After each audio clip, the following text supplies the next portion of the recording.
Winler joins us live now. Chicago, a couple things. First, you know, a lot of people new to Austin and this region, they might pull over to the side of the road and find a big field of bluebonnets. Watch out for rattlesnakes. Absolutely. Number one, right?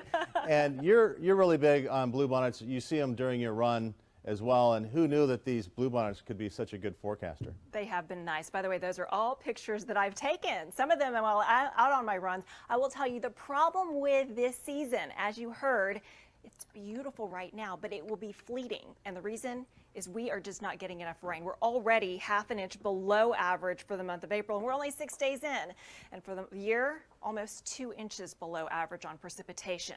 Unfortunately, our next chances, Sunday and Monday, very low. Tuesday and Wednesday, scattered, are not likely to amount to much. And just like we've dealt with the last couple of weeks, these chances may also come at the expense of possible severe thunderstorms. Right now, I think the most likely day for Central Texas to be under a severe weather threat may be Tuesday of next week and possibly even Wednesday. As you can see, it's still breezy out there. Our Hilton cam shaking around as it's trying to show off the UT tower. 68 degrees. Our high today, just 81 compared to yesterday's 96. Oh, by the way, McAllen down in the valley, 109 today. Yeah, on the same day that we enjoyed our beautiful weather. So as we work our way through the overnight, right now we're already seeing temperatures 15 to 20 degrees cooler than this time yesterday. The winds, which were howling earlier, 41-mile-per-hour gust in Burnett, well, they're starting to subside. So by morning, 5 to 10 mile per hour winds could combine for some cool temperatures. 41 by morning in Llano, even in the 40s in Austin.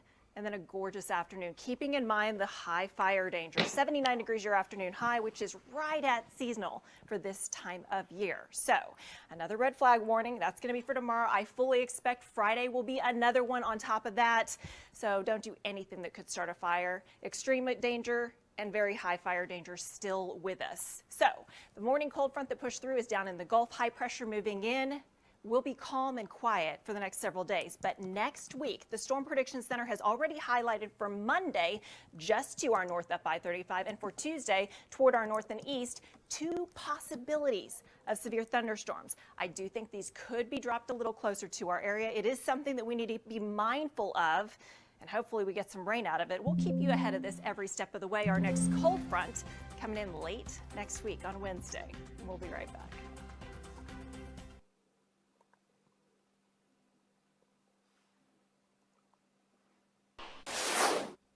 Hello, hello. How's it going? We got one visitor. Hopefully we'll have two.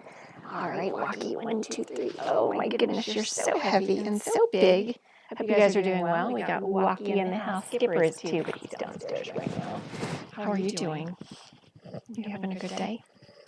Yes. This is my token model. We had the Safe Place Selfie Day earlier for the National Weather Service public awareness campaign about tornado safety and all that good stuff.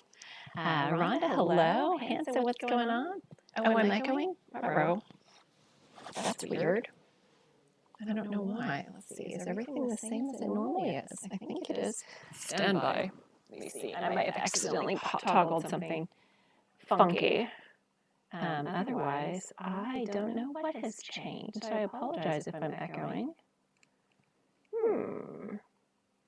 Not sure what's going on. Well, I guess we'll just have to make this one short and quick so it doesn't annoy you guys too much. But it looks like the microphone's on. I just don't know why it's echoing. That's very strange. So apologies about that.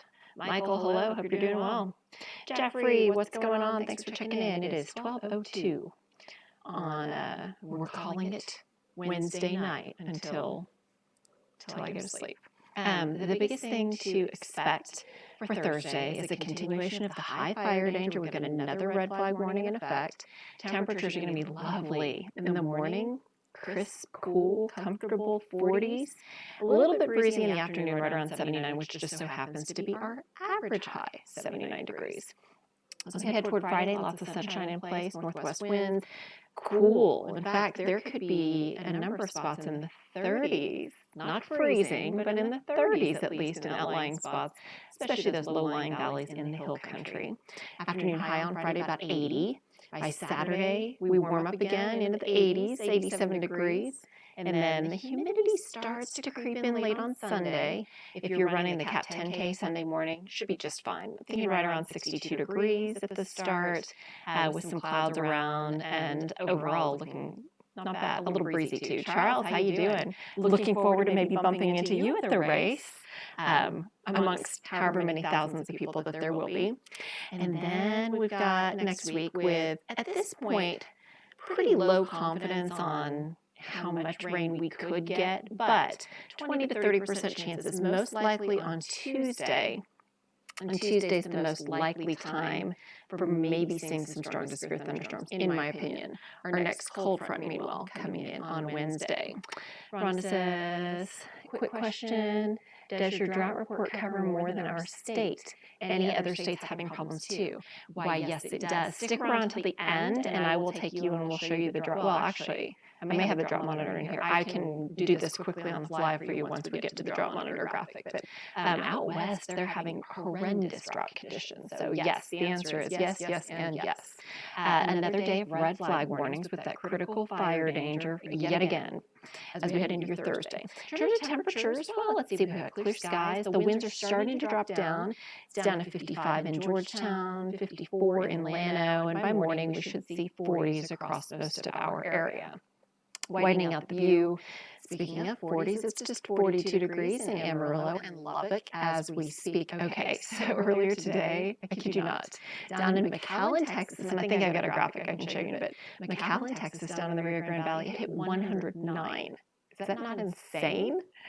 Let's see, is there a cell phone close to the microphone? No, there's not. So is that what you're thinking may be causing the echoing? I'm not sure what's going on. And I apologize for that. In the past, it's been like kind of a super easy, quick fix, but since I'm not able to really quickly adjust it on the fly, I guess you'll just have to hang in there.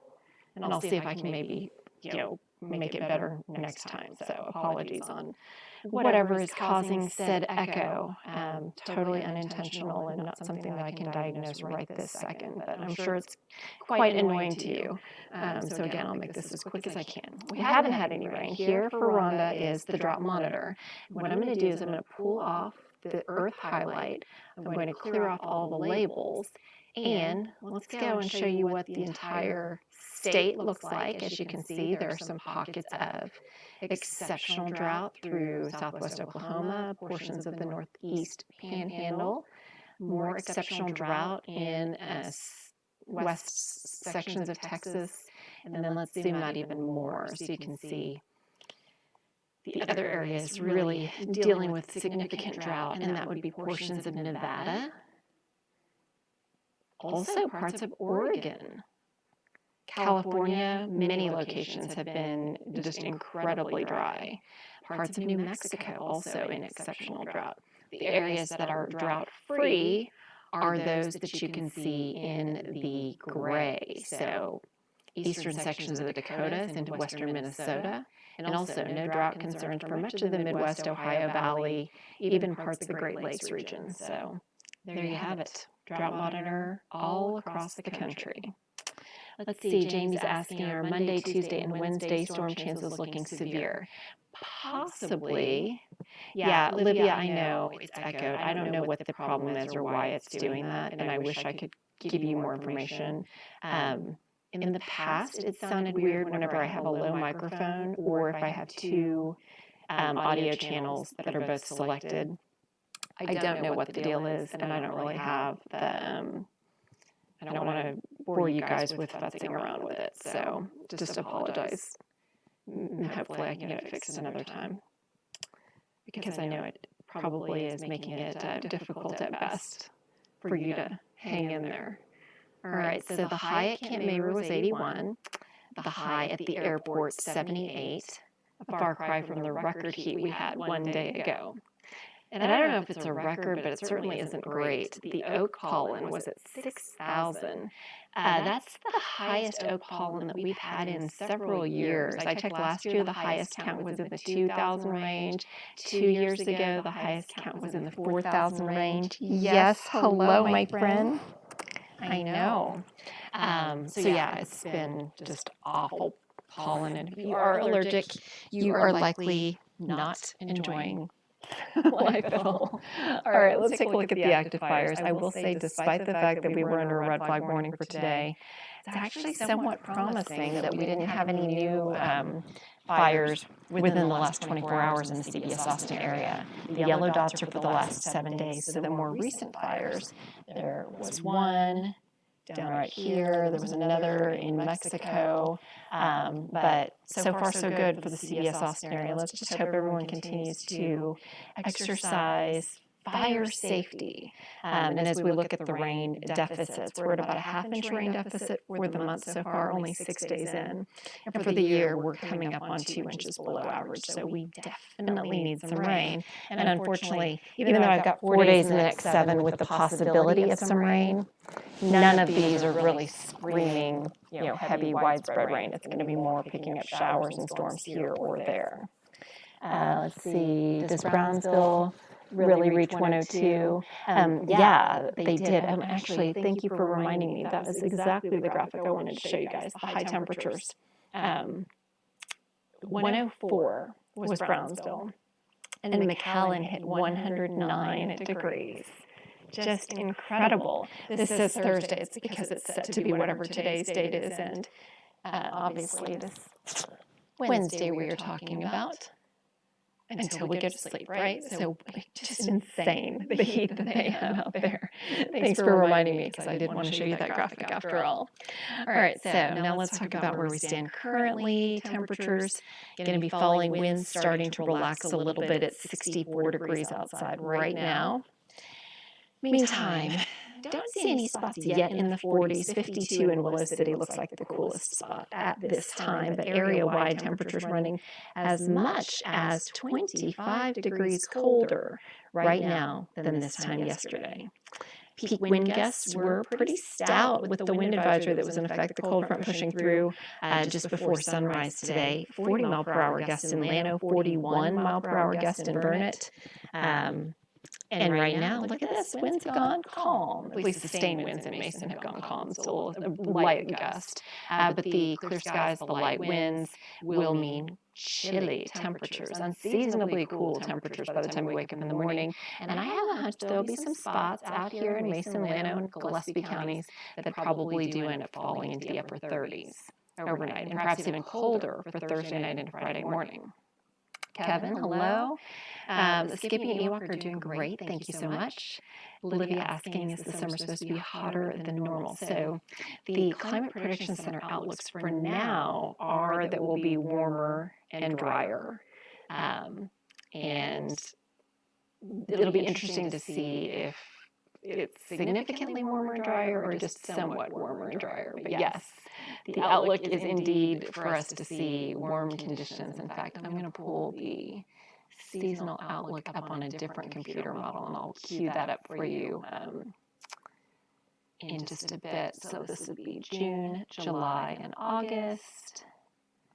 And I'll have those outlooks ready to go. And actually, I can show you that right now. Thanks for asking. And your wish is my command. And this was just issued March 17th, so it's, about 3 weeks ago was when this was issued. But here we are looking at the Climate Prediction Center's seasonal outlook, and this is going to be June, July, and August of 2022.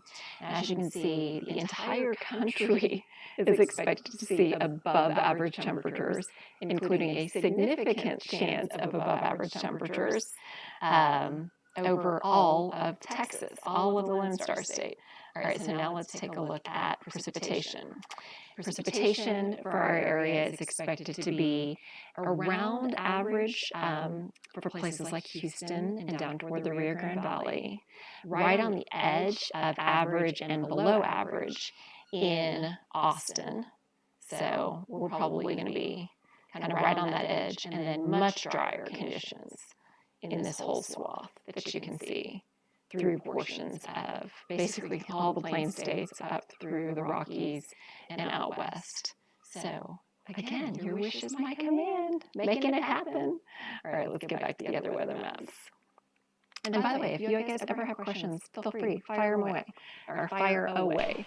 I am always happy to oblige if I can do it easily. Hanson says, it's crazy, not ready for the heat. Jeff says, enjoying the cooler breeze tonight. In South Austin, it's actually really pretty out. Hanson says, beautiful in Georgetown, made it up to disc golf course.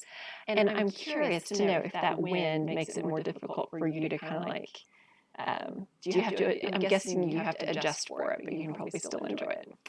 Let's see. And Lydia asking, like 2009 hot. That is yet to be seen. We will definitely cross that bridge when we get there.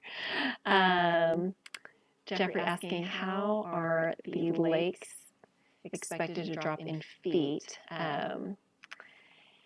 Well, the Highland Lakes, they've been, I can actually pull up the latest LCRA river report. The Highland Lakes have been hanging in there. I think 76%. Let me go ahead and give you the exact information.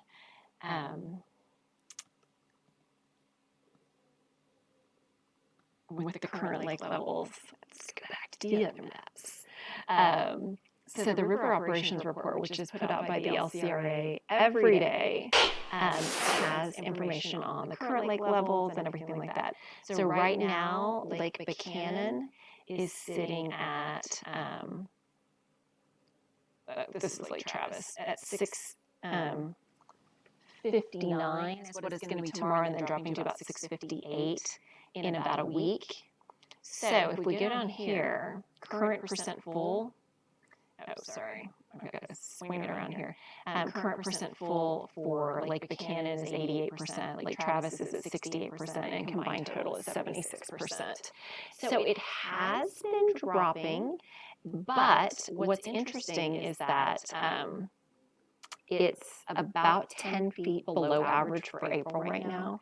So the current, let's see right here, the current lake level for Lake Travis is 659.1, which is about 10 feet below the historical April average. So we could use some more rain, and it is going to continue to drop the longer that we don't get sufficient rain.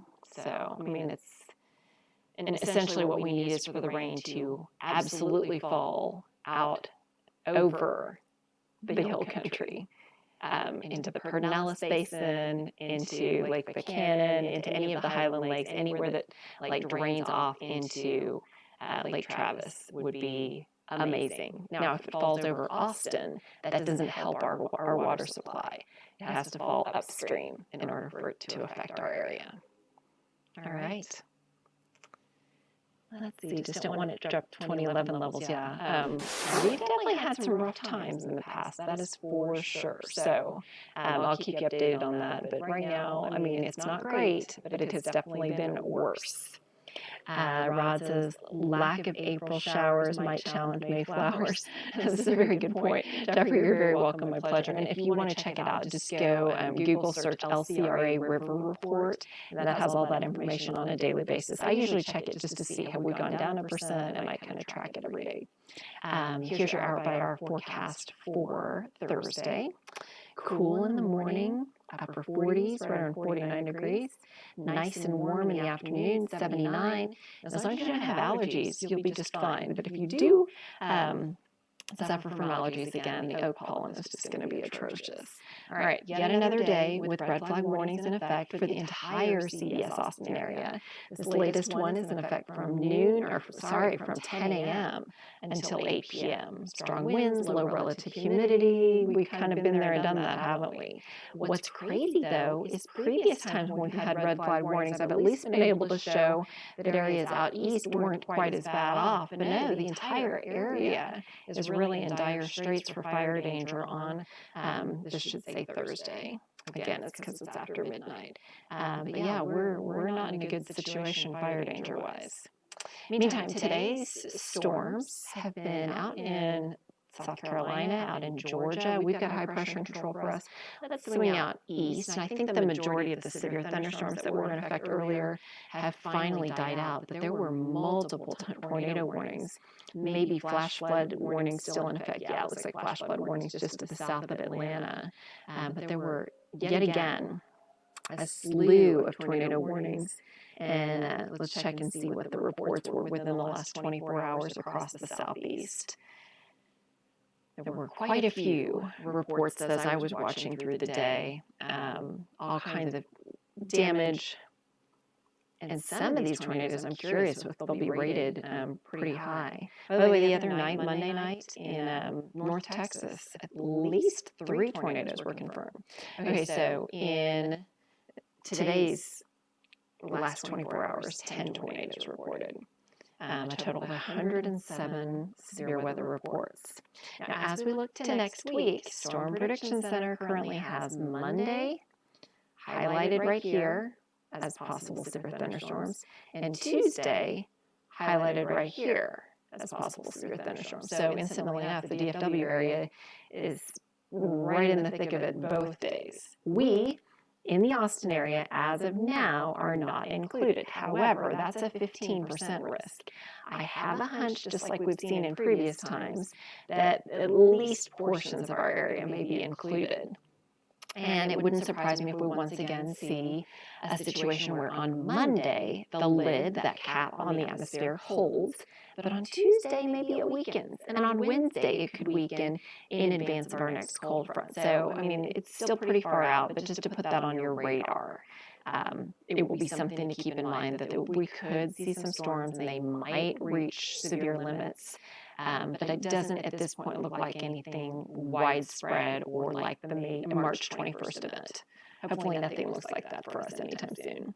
And Danny, I apologize about the echo. I know it's happening. I wasn't able to troubleshoot it on the fly, so I just decided to go ahead and just like power through, and we're almost there. So I appreciate your patience and understanding. Jeffrey's got to be at work at 6 a.m. You're very welcome. Get some sleep. Thank you so much as well. All right, so Thursday afternoon, 69 degrees, and then finally by about 4 o'clock in the afternoon, high temperature, close to 80. Chris Bennett in the house. Before you say it, yes, I know it's echoing. Yes, I know there's reverb. No, I can't fix it right now. Thanks for playing. Here's Friday morning. Remember how I told you there could be some spots in the 30s? Lo and behold, check it out, Mason Lano, yeah, 30s possible to start off your day. And by afternoon on Friday, I've got you up to about 80 degrees. So let's round this thing out. Next 5 days, starting to see warmer times ahead. Saturday, Sunday, and on into Monday. We'll watch it very, very closely. Oh, nice. Olivia got a battery-operated radio. I love it. Everyone who can be prepared for that next severe weather event, it's good to have. Even if you don't use it, just having it in case you need it is a great idea. All right, so now we're back around to that 7-day forecast. The biggest things to watch, in my opinion, will be Tuesday afternoon and evening for possible strong to severe thunderstorms. I'm less concerned about Monday. I'm not concerned at all about Sunday. And Wednesday has me kind of intrigued ahead of a cold front. So Tuesday, it would be a dry line that would trigger the storms. Wednesday, it would be a cold front that would trigger the storms. But either way, we've got a couple of days, both Tuesday and Wednesday, where we could potentially get into the 90s yet again. I should check and see how close that will be to records. I'll do that next time and be able to report back to you. All right. So with that said, thanks so much for checking in. Have a great night. I'm fixing this audio problem. I don't want to annoy anybody. CBSAustin.com/weather is your place to get the latest on all things weather. Take care. Have a great night. Those of you on the CBS Austin page and on the YouTube page, take care. Have a good one.